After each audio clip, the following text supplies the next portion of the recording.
Welcome back to Color Class. I'm Sarah. I'm Lucinda. And today we're going to be talking the 10 underrated lipstick colors that you can wear year round. And we're going to be broadening some of your thoughts. Coral is a color that I feel like instantly sparks springs. When you think coral, you think spring.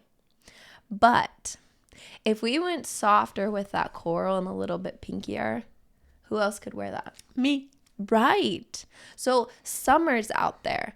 I don't want you to instantly look at a tube and think, that's coral. That's off for spring. I can't wear that, because you might just be able to wear that. So I'm wearing a coral. Right. So, but I'm wearing it on top of a more I was going to say shade. you layered it. So cheating. A little bit of cheating, but it's still. Right. So summer's out there. If you see a pinkier coral, then you could get away with it, especially in the summertime. I know you're going to talk about tanning, fake tanning, okay?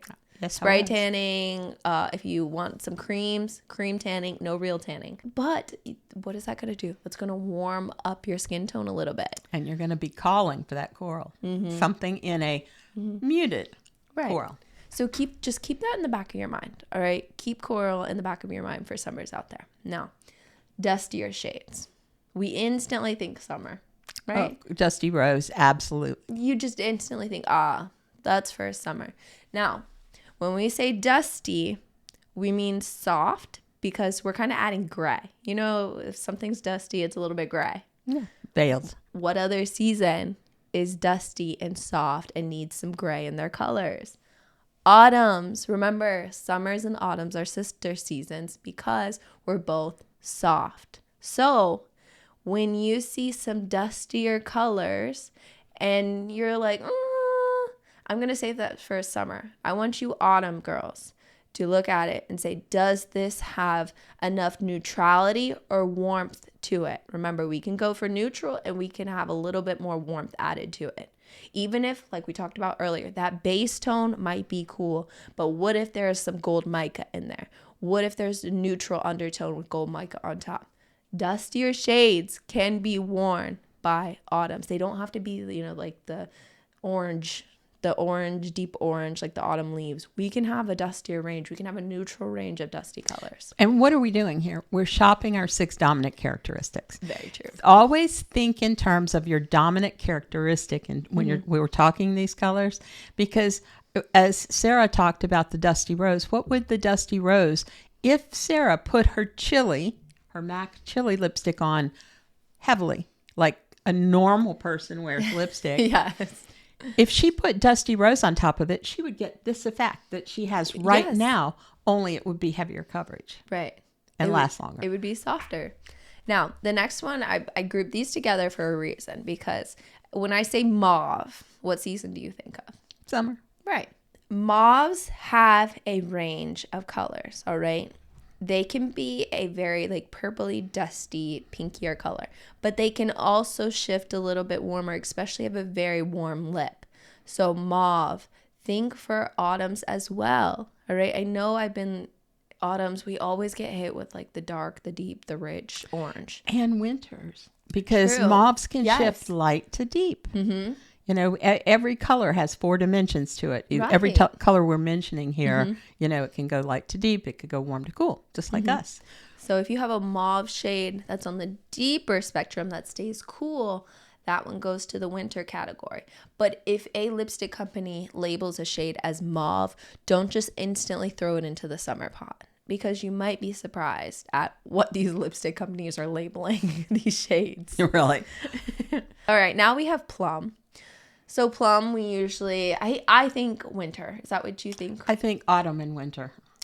Well, there you go. Because, we put palettes together for both autumns. Right. 4 kinds of autumns, 4 kinds of winters. And you know what's in those palettes? Plums, aubergines. Right. Now, when I was first getting into color analysis, I always got confused about warm and cool, like the aubergines, the plummier colors. Plummier? Is that? Yeah, that's a word. All right, as long as you guys know what I'm talking about. I always got confused with that. So when you see that range from cool to warm of these plum shades, that's when you can really get into those deeper, richer colors for autumns. And they look gorgeous, stunning. Absolutely. And you know what the warmest plum is? Brown. You know, if you follow that, you know, trajectory, you know, around the color wheel, Right. You know, as you get warmer and warmer and warmer and warmer, the warmest plum will turn to brown. Another color that I wanted to talk about, berries. I instantly think winter when I think of berry. What do you think of? I think of myself. Oh my goodness, you're throwing all of this off. We're all supposed to say, oh, winter. Yeah, okay, winter. Summers can wear berries. Think raspberry. All right. Think plum. Now, the only thing that we're going to be doing is my trick. We're going to be softening a little bit. So if it's a very intense berry, you just need to dilute it a little bit. Or add a eucalyptus. Yeah, you're always going to say that. I'm always going to be like, just blood it. Yeah, I think the dabbing on is adorable when you're young and beautiful. Oh, thank you. But as I've aged, my lips don't lend themselves to that. You know, I feel like I need a little bit more color. Otherwise, I look a bit like I've eaten my lipstick off. So you sweet young gorgeous things, please blot your color on like you're getting it out of a pot of color. But if you want to use that color, but you want to kind of mute it down, just put another layer on. All right. So brick red is next up that I want to talk about. Brick red. It lends itself to autumn pretty easily. It's usually a warmer. When people say brick, it usually lends itself warmer. But that's not necessarily the case. Well, guess what? I'm wearing a brick red. Yeah, a very soft brick red. All right? So when somebody says brick red, usually we get like the orangier. Yeah, because, you know, I wonder who's naming this stuff. Because, right. That's you know, if you go out and you actually look at bricks, some bricks are sometimes a really soft, kind of muted. Right. Muted out pink. You never see somebody call like a winter shade of brick red, even though when I think of some type of brick, some of them are deeper shades. Deep red. Right. So if I wanted to mention people who are deep, warm skin tone, cool black hair, which is a lot of the world, you can get away with brick red because you have the warm skin tone and the cool hair. We did a whole video, Jenna Ortega. So just calling her deep, not having to shift her into a category. Because most of these stars that we're seeing, they don't do that they don't shift themselves into one or the other. They will color their hair on the warm side, they'll color their hair on the cool side, they'll use sunless tan, they won't. They are all over the place. Right. And that should be kind of a signal to us. We've got options, ladies. And that's so important to talk about. And it's the same with lipsticks. We have options. We can go from a very soft, muted brick red to a deep, rich brick red. And that's a whole array of colors right there that you can be wearing. So just keep your mind open when we talk these lipstick shades. I know we're probably going to get some hate comments. But no, we're not. Typical. You guys love us. All right, next up, burnt orange. Again, this is kind of lending itself to the brick color we just talked about. But this one, I'm feeling autumn for the burnt orange. I mean, that kind of is maybe a very soft spring, you know, if they mute it with something else. Just like this shirt is brick red, muting a burnt orange down a lot to make it lighter on the lips, more of a neutral, more of a natural. Neutralizing it is absolutely the right word. Again, the 6 dominant characteristics, if you just shift warm, burnt orange, perfect for you. Like what happens when you've got a really warm spring? And I know that you're thinking out there, you're thinking, well, why do I even want to buy these lipsticks if I would have to mute them or mix them or do something with them or treat them in some way that I wouldn't normally wear them? Here's why. Because when you mix a tone, when you wear it differently, you change, it creates dimension. And the dimension is not typically there. So let's say that I want to wear one of these shades. It's not typically my shade. Let's say I wanted to wear a berry.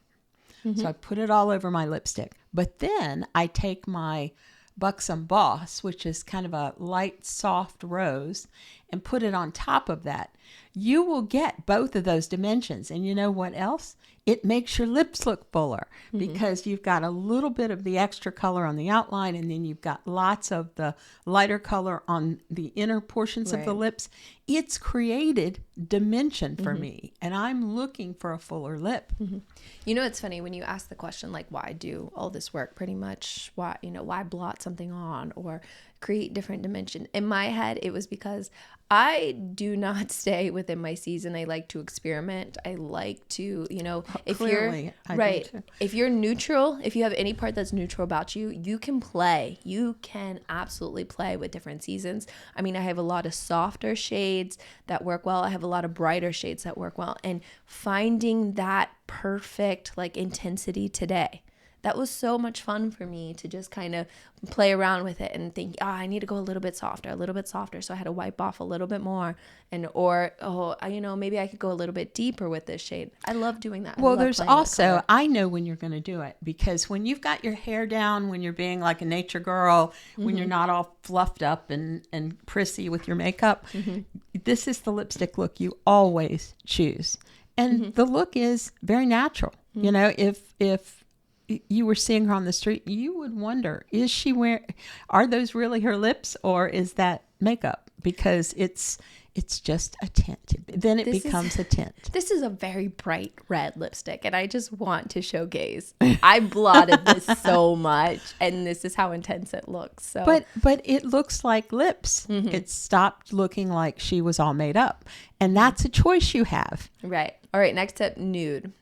Okay, Nude is kind of like a timeless classic, and I stay away from Nude. I don't know why. I do too. I won't touch it with a 10-foot pole. We shouldn't be saying that.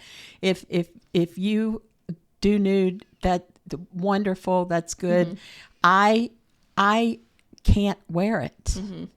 Now, when we say Nude, I want you to know that if you do wear a nude lipstick, I would highly recommend pairing it with some bit of color. So whether it's a lip pencil, whether it's a gloss, something. Maybe I remember an era when women chose nude lipstick, and it looks like their lips disappeared.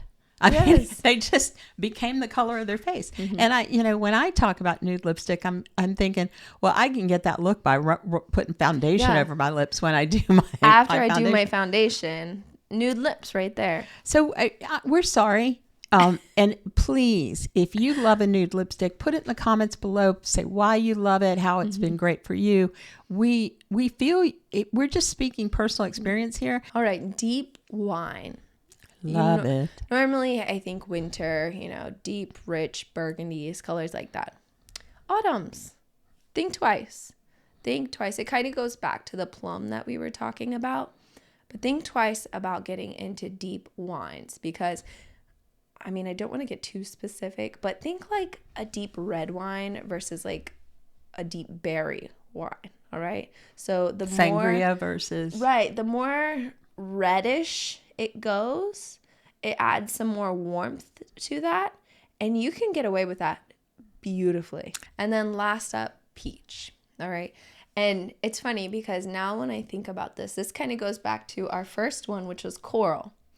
So when we hear the color peach, we instantly think of a very orangey, playful spring peach. But when I was in the marketplace and I saw some designations for peach, I was thinking, that isn't that warm, or that's a very dark orange color. So the designation for peach ranges so much. No, I saw some spring peachy shades, which go back to the coral that we talked about. So they're very light pink with a very small hint of warmth that would be perfectly fine for summer. Pick up a peach. Look at the variations on a peach and look at the inside of a peach. When people are, these naming conventions, is it the pinky part of the peach, or is it the yellower part of the peach, or is it the inside of the peach, or is it the area of the peach that's closest to the peach pit? I could go on forever. Right. Because there are a zillion shades associated with a peach. So the only color that I can't imagine or the only season I can't imagine getting away with it is a winter, because I don't think it would fall in the winter category at all. Unless You're gonna bring it's up a transparent peach. Oh, okay. I was gonna say, you're probably gonna say like the deep pit, like the contours. No, because that defies the convention a little Right. bit. But if it's a tint or an oil, you know, if you want to just bring a little something, you know, a little warmth. Yeah, like a little pinkier. So textures, as we're talking about all these things and asking you to be playful and really expand your thinking on these, textures apply. Lip oil is huge. Yes. I love lip oils. And I think Sabrina Carpenter started this whole thing when she like brought out her lip oil, and then it just blew up overnight pretty much. So lip oils are now back. Now I know this video has gotten pretty long, but I just want to say you can go from light to deep and experiment and really play up with different looks that you're wearing. Remember, you know, coming from somebody who hardly stays inside their season, wear the range, learn about the range, see how the colors that you wear can then fit into the range of your lipstick shades. And what you're wearing. Right. And push your warm, push your cool. Yes. Feel free, because I do that. You know, I flip flop and everybody else is doing it. See what happens. What's the worst that can happen? And push your clarity. You may find that you just, you know, you walk out with a tip. Let me just, I'm going off topic and I'll do it really quick. Here's a tip. When you get a lipstick and you'd really like to be able to wear this lipstick, mute it day 1, mute it a little bit day 2, work your way into it, because you may find that you look fantastic to others in a clear, you know, in a more color than you would ever wear. Right. You just have to work your way into it, blot your way into it, but try it, because you know it'll shock you. Your inner self sees you and it says, oh, you know, this looks a little different, and it pulls back. Work your way into it and see what happens.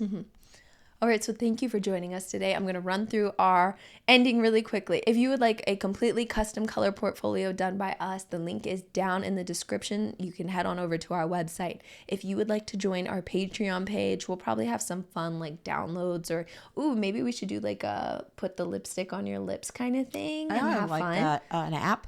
Yeah, like on Canva or something, where you can like put your picture in and put that'd your be good. That would be fun. Okay, we'll have that available over for our Patreon members, so don't forget to join over there. And then also our socials are linked down in the description below. And lastly, subscribe. All right, it's 2025. There's good stuff coming up. We have some goals to hit, some milestones that we want to hit here on YouTube, so do not forget to subscribe.